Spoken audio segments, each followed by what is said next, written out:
morning, my neighbors. Good morning, my neighbors. Trying to get some more light on here. Yeah.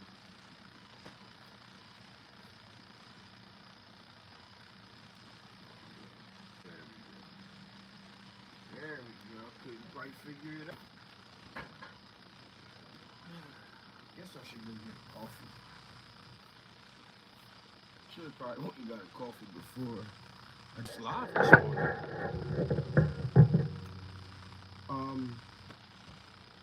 Wanted to come out, take a picture of this.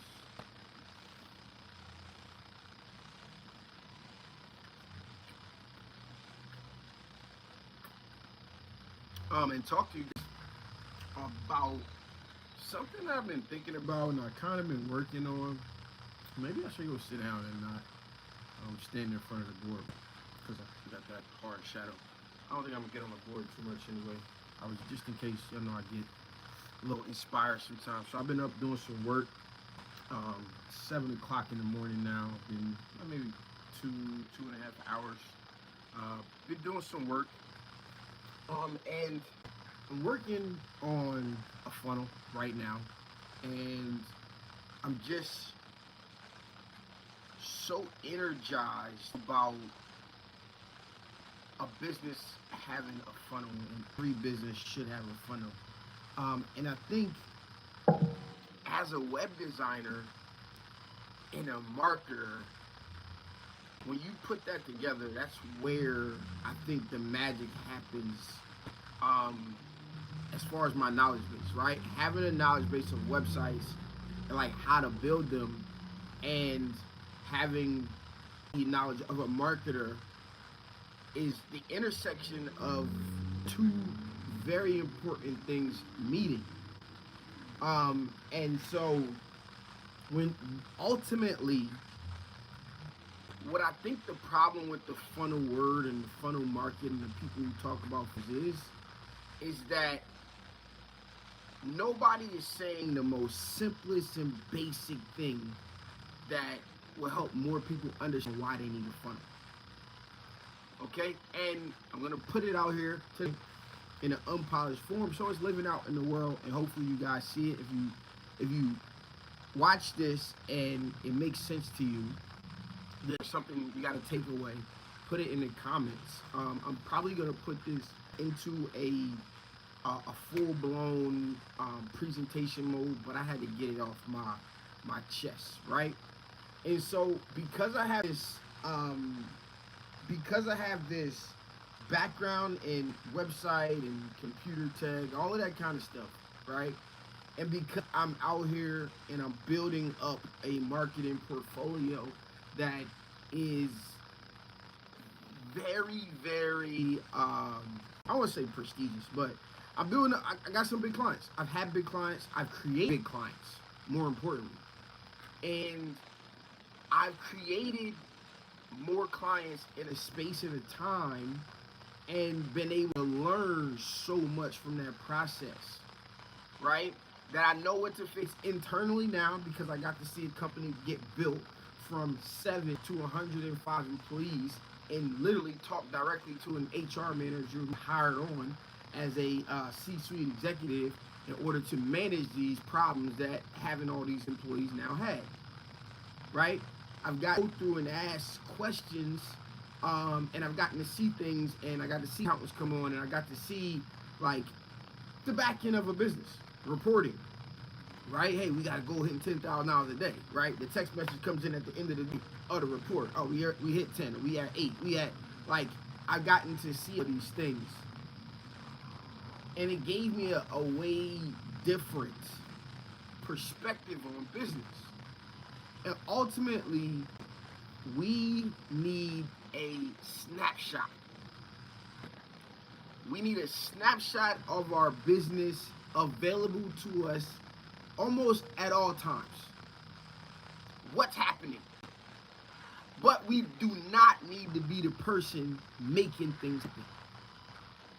Okay? So you need to have a snapshot. You need to know things are happening, but you don't need to be the person making things happen. You need to be the person bringing things to what's happening, right? Like put things in there, right? Cool.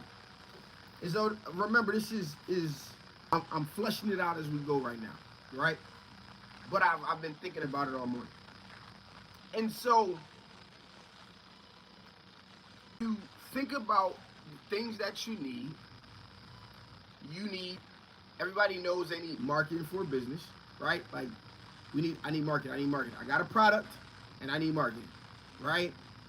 And so in there somewhere the website comes along. However, if you marry your customer journey to your website, that is how you get a funnel. If you build a website listing everything that you do, everything that you offer, that's about you and your services. If you build a funnel, you're looking at what the customer needs at what point, and you're laying out the steps because understanding you've dissected that customer so well that you know what they need before they need it. If you build a website based on your customer journey, you get a funnel. Right? So now, what needs to happen now is inside your print shop, let's make it to relate to print shops today. Y'all seen I said every business funnel. But we're gonna make it relate to a print shop today. Right? If you have a very, very specific market that you want to target, that you want to reach out to, right? They're gonna be needing certain things. What those things are, we don't know yet. You gotta go figure it out. Right? You gotta go figure out who is your perfect customer. And once you find that perfect customer, you gotta say, what can I tell this person to let them know that I'm for them? What can I tell this person to let them know that I am their guy or girl?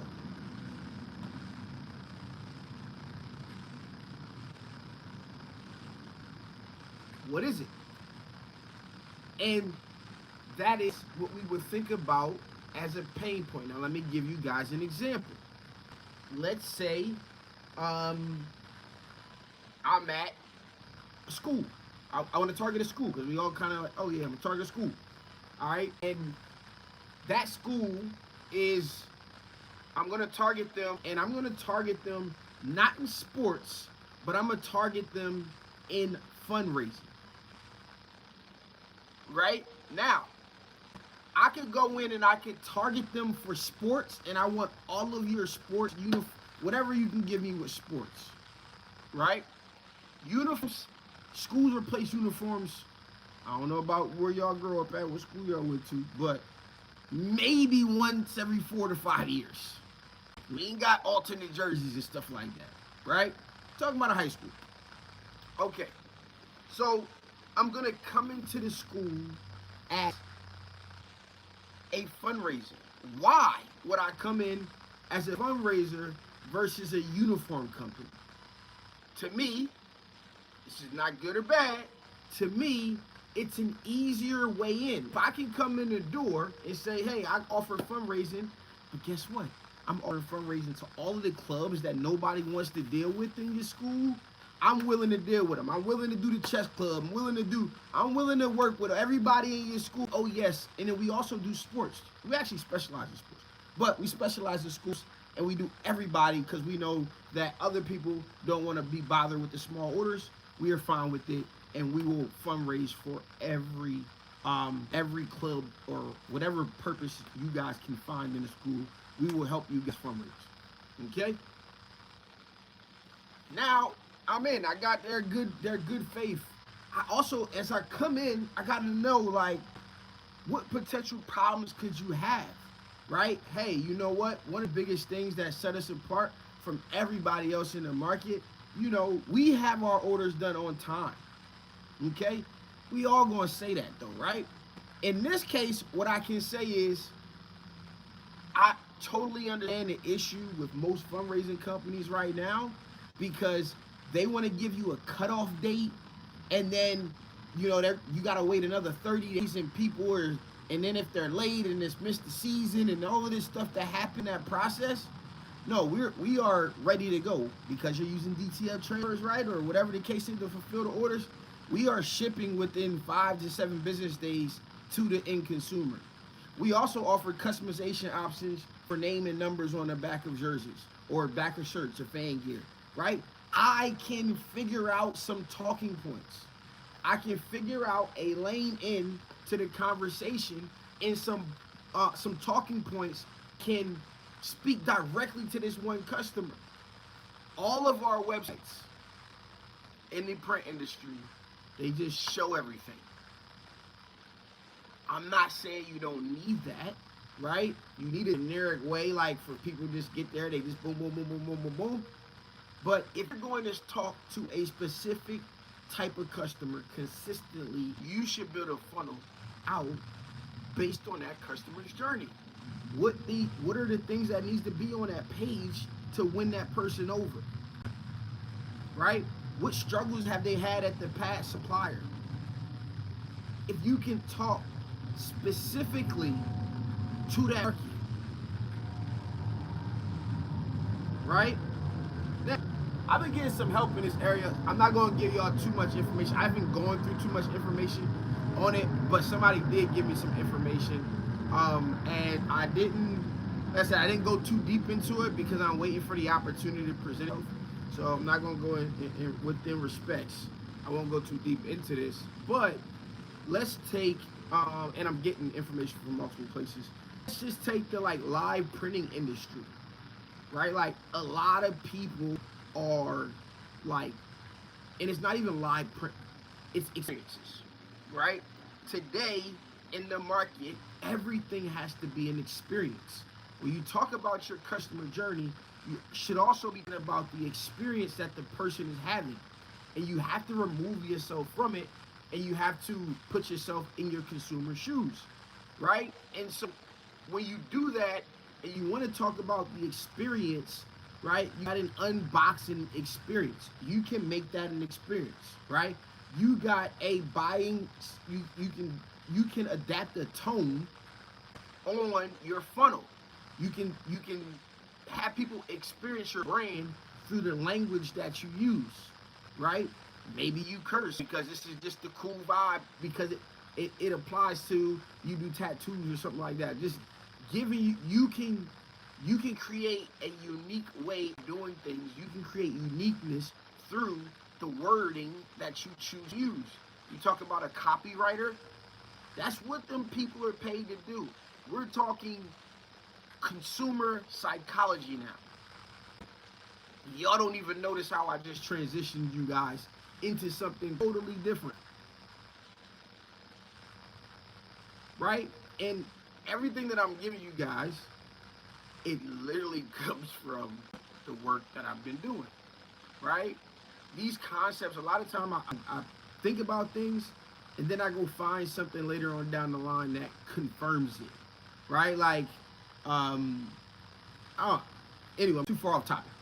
But if you think about your customer journey, and you think about your website, and you put that together, you get a funnel.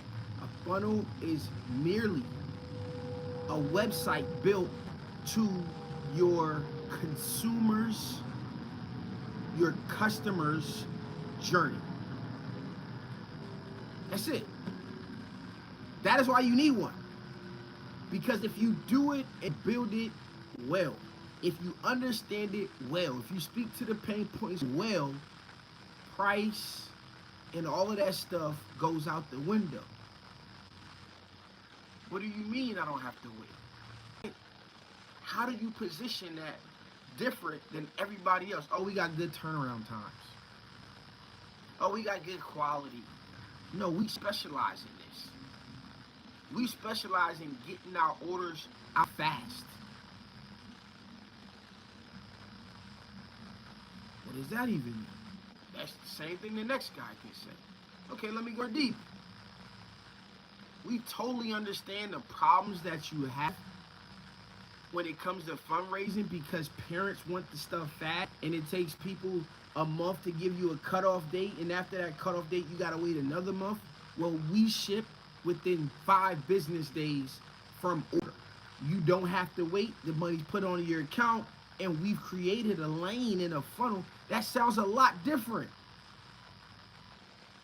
Let's say in 3 different ways.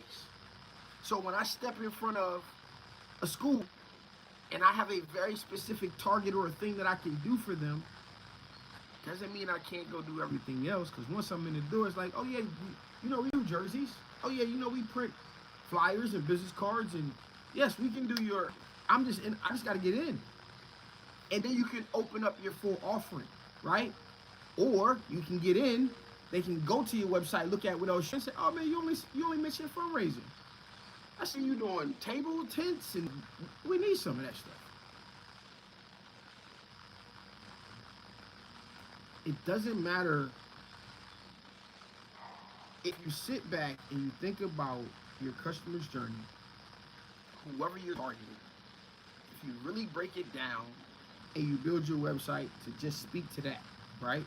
The beauty about even right, like on the platform that we use to build out our websites and different things like that, I'll probably link it up, or if you hit me or ask me, because it wasn't really about that, is you can have your website, but then you can have funnels. So you can create pages, and literally you can create one, duplicate it, and that's what we're doing this morning, is duplicating the funnel from one thing to go work for something else, literally. And then I just gotta go in and I gotta change, but the steps remain the same. Once you find something that you like, or structure that you like, and mine has been tweaked. Oh man, why I'm getting this? Why I'm like, okay, we gotta tweak this and change that. We gotta do this. Boom, let's try this. Let's try that. I like the way this is working. Once you have all of that, you've done all of that, you like it, you really just duplicate it over and over. And you can put a book in there, you can put a shirt in there, whatever it is, you can just swap in and out, because the structure of it, you change obviously the look, that kind of stuff. But the structure of it can remain the same across most products, across different industries, right? You just swap out some photos and speak to your next demographic, or, you know what I mean? Especially when they're related to like just the print shop in the business. You have your order process, and like what their order doesn't change. The language around what they're ordering and who they're ordering it from changes. I hope that makes sense.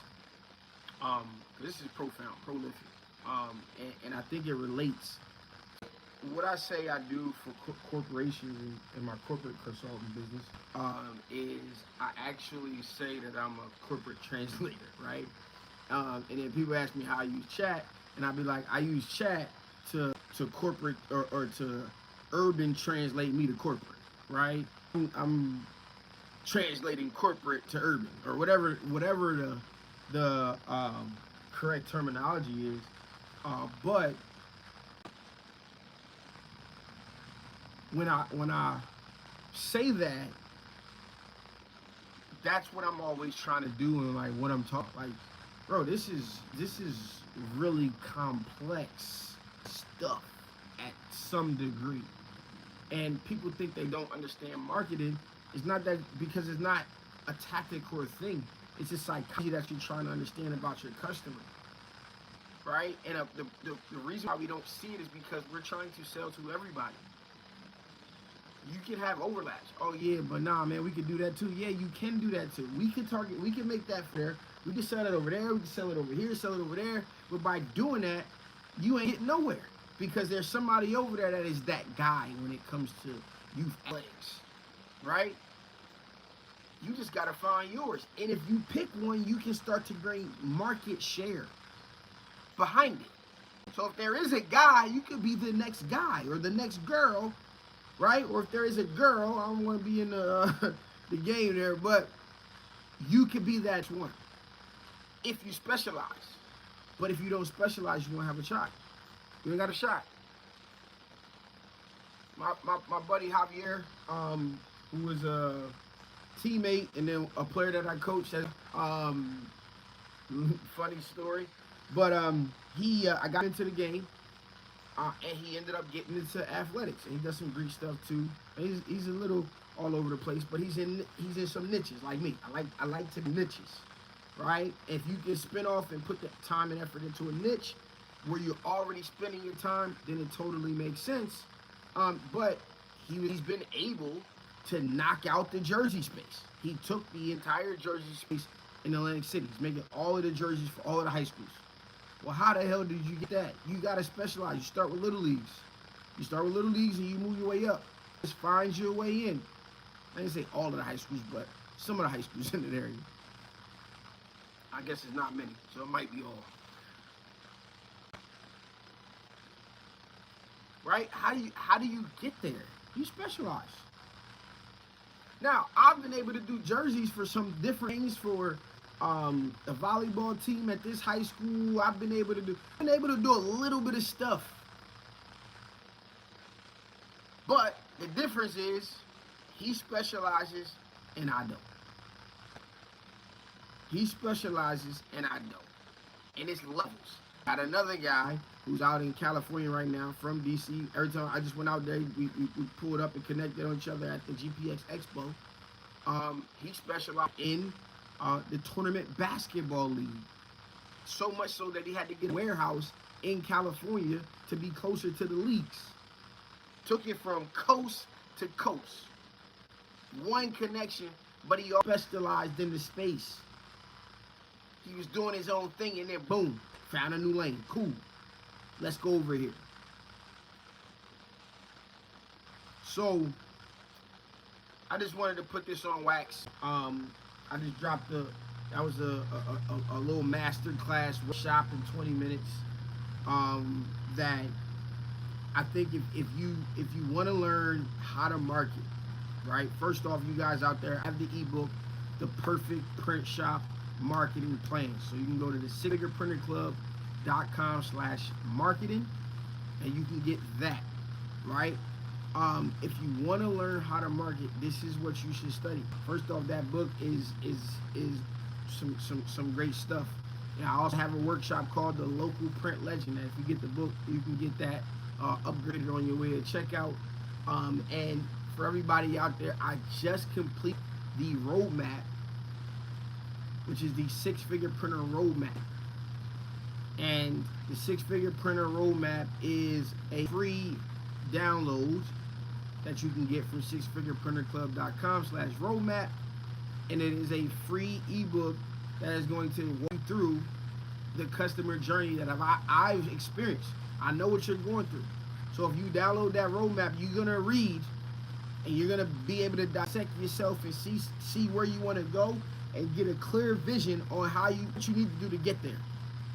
So I built that roadmap to give you guys a quick way in to solve one of the three top problems that you may have. And then once you solve that problem, hopefully you're ready to either solve the next problem or one of the other problems that you had. Hopefully if you get the No More Problem bundle, you can actually get all the ebooks to solve the problem, so you can just solve the problems right away and get off to the right foot. Or if you want, I also have the full package, Ultimate Six-Figure Printer Bundle, which is literally everything on pricing, everything on marketing. It's the master classes, and it's just gonna allow you to get off or get in the right direction that you want to go. And so that's available for you guys. And yeah, I'm here. If you need any questions, I'm out of here. Peace.